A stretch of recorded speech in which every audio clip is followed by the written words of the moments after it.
Model, 2019 Peugeot Boxer 335 Blue 2.0 HDI low loader needs gearbox repair Euro 6 Vat Inclusive.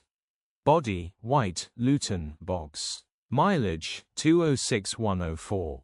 MOT, the 10th of August 2025. Engine, 1997 ccdw10 FUD.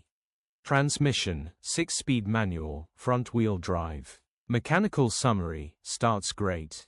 Runs great, the gearbox will need repairing or replacing. It is grinding and crunching and making all sorts of noises.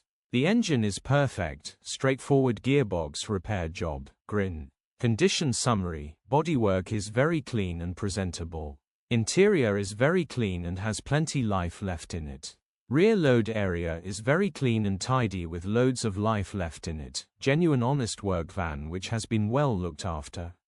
Features, 1 former keeper, electric windows, cruise control, aircon. Euro status, Ulez